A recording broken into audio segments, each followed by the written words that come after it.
Vignettes in the History of Archaeology, Episode 6, Women in Archaeology. Gertrude CATON-THOMPSON, 1888 to 1985, was born in England.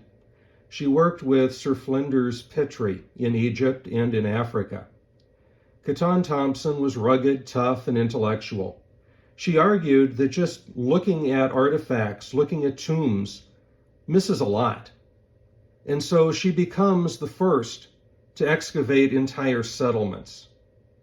She also saw the value of an interdisciplinary approach, working with geologists to survey the northern Fayoum Desert. In 1929, the British government invited her to do research at Great Zimbabwe, a site on a hill with massive stone walls and buildings. Now, other people thought that the Africans could not have possibly built such a site, and so they tried to make biblical links to King Solomon's mines, to the Phoenicians, basically to anyone else that we could try to prove might have been able to build this site, because we couldn't believe that the Africans could do so. Well, CATON-THOMPSON disagreed, and she makes use of stratigraphy. Stratigraphy is a site's physical structure produced by the deposits of geological, cultural sediment into layers, into strata. And so by studying that strata, we're able to to date the site. And so through this process of stratigraphy, CATON-THOMPSON was able to prove that there is a 13th, 14th century foundation to this site, which is far too late for any type of biblical connection. In addition, she found artifacts that are clearly of African design and was able, therefore, to prove that this site was of African origin and not of any other site. Marie Wormington, 1914 to 1994, was born in Denver. She attends the University of Denver and then travels to France to study. In 1935, she begins excavations in Dordogne. She earns a PhD from Radcliffe and becomes an employee for the Denver Museum of History. Wormington is the first American anthropologist to visit the Soviet Union and China.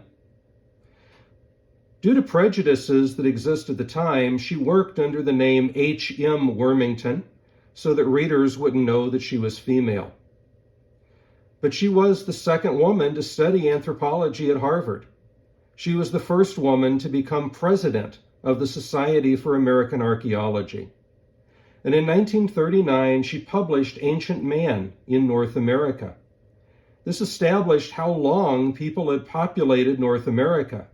By the fourth print in 1957, she could confirm the dates of mankind in this territory through radiocarbon dating. The latest edition includes genetic data, such as blood typing.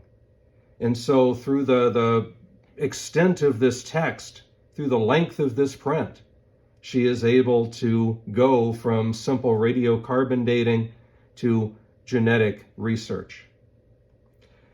Another thing that makes Wormington very unique is that she is one of the first to really write for a popular audience. Earlier writers wrote up field notes. They wrote for their own intellectual crowd, but Wormington wrote for a popular audience. She made a shift from objects to ideas.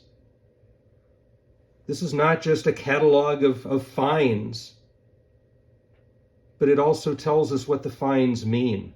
What can we learn from them? Wormington says artifacts themselves are not important. It's the information they can provide about cultures and about people.